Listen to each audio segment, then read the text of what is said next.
Nah, pada kesempatan ini kita akan membahas yaitu fertilisasi. Apa sih itu fertilisasi? Nah, fertilisasi merupakan suatu proses penyatuan ovum sel telur dengan spermatozoa, di mana proses ini merupakan tahap awal pembentukan embrio. Fungsi dari fertilisasi sendiri yaitu untuk reproduksi, di mana terjadi pemindahan unsur-unsur genetik dari orang tua atau induknya.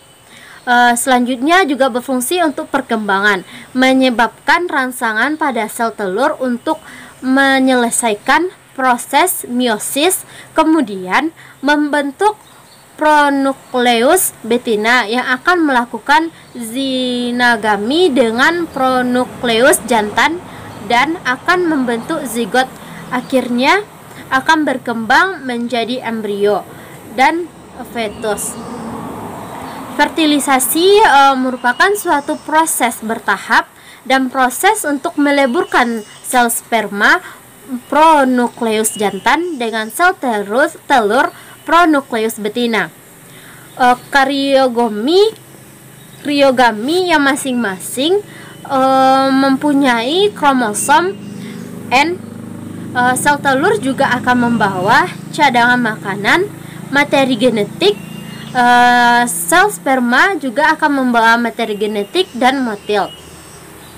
Macam-macam dari fertilisasi yaitu ada fertilisasi internal dan juga ada fertilisasi eksternal.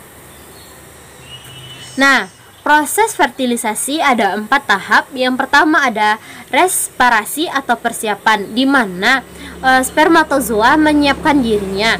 Di sini juga terjadi proses di mana protozoa akan mengalami kapasitasi dan reaksi akrosom. Kapasitasi sendiri merupakan sederetan perubahan yang membuat spermatozoa mampu mengalami reaksi akrosom dan dapat menembus sel telur. Yang kedua yaitu pengikatan. Yang ketiga adalah peleburan. Yang keempat adalah reaksi afiksasi. Nah, jenis-jenis fertilisasi yaitu ada fertilisasi eksternal. Contohnya tuh pada gamet yang dikeluarkan dari dalam tubuhnya sebelum fertilisasi. Fertilisasi internal yaitu khas untuk adaptasi dengan kehidupannya di darat, di mana sperma dimasukkan ke dalam daerah reproduksi betina yang kemudian disusul dengan fertilisasi. Setelah pembuahan, telur itu membentuk. Nah, proses penetrasi ovum yang terjadi ada 3 tahap, yaitu yang pertama ada fase penetrasi corona radiata, yang kedua ada proses penetrasi zona fluisida, yang ketiga ada penyatuan membran sel oosit dan sperma. Yang pertama yaitu ada corona radiata, merupakan lapisan ovum paling luar dan paling tebal. Bentuknya tampak seperti tonjolan-tonjolan menjuntai yang mampu menghalangi pergerakan sperma, bahkan mampu membuat sperma tergencet. Alhasil banyak sperma yang mati. Yang kedua adalah zona fluisida, di mana di sini ada lapisan pelindung ovum sebagai bagian tengah yang tebal. Yang ketiga adalah membran vitelin, yaitu lapisan transparan di bagian dalam ovum. Zona fluisida merupakan selubung glikoprotein yang menemukan spermatozoa, mengadakan pengikatan dan reaksi akrosom. Juga dapat dikatakan zona fluisida merupakan lapisan kedua setelah corona radiata. Reaksi akrosom akan diperantai oleh ligen ZP3, yaitu suatu protein zona fluisida yang berfungsi sebagai reseptor sperma. Reaksi akrosom terjadi setelah penebalan spermatozoa ke zona fluisida. Reaksi ini membuat pelepasan enzim-enzim yang diperlukan untuk menembus zona fluisida yang terdapat pada akrosom itu sendiri. Oosit atau ovum akan mencapai tuba 1 jam lebih setelah ovulasinya. Pelepasan enzim akrosom atau akrosin akan memudahkan sperma menembus zona fluisida. Permeabilitas sperma ini akan berubah ketika spermatozoa berkontak dengan permukaan oosit. Kontak ini akan memacu oosit mensekresikan enzim lisosin yang akan mengubah sifat zona fluisida untuk mencegah penetrasi sperma dan mengaktifkan tempat-tempat reseptor spesifik untuk sperma yang lain di permukaan ini. Dapat dikatakan juga saat satu sperma telah menembus zona fluisida, ovum akan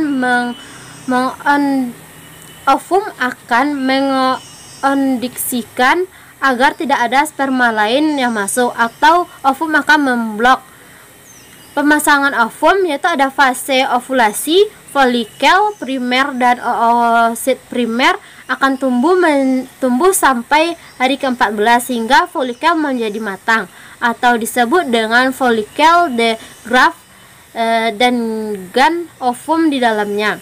Fase ovulasi, di mana fase ini sel telur dilepaskan untuk siap dibuahi oleh sperma. Sel telur yang telah matang bergerak ke tuba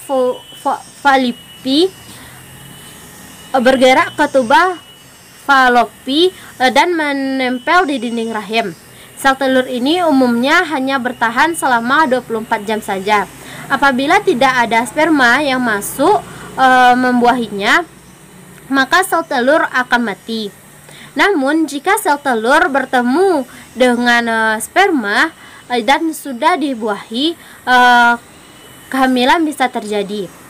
Fase okulasi ini ditandai dengan masa subur wanita yang biasanya terjadi sekitar 2 minggu sebelum siklus menstruasi berikutnya. Selanjutnya yaitu ada afiksasi kromosom. Setelah spermatozoa menempel pada ovum, ia akan menggabungkan material inti dengan menyimpan komplemen kromosom ganda yang lazim. Kromosom ini mengandung semua informasi genetik yang nantinya akan diturunkan kepada keturunannya.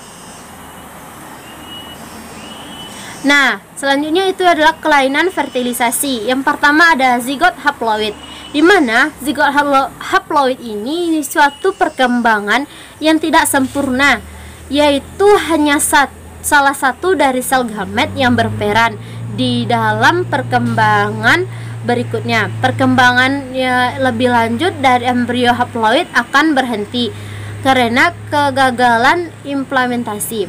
Embrio partenogenesis, yaitu perkembangan embrio yang terbentuk tanpa peran sedikit pun dari spermatozoa, di mana oosit dapat berkembang karena aktivasi selain daripada spermatozoa.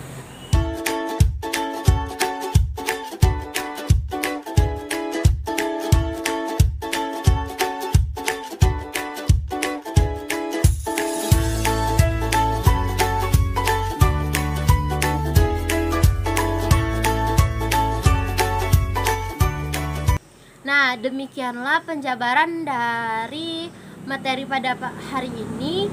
Semoga bermanfaat. Sekian.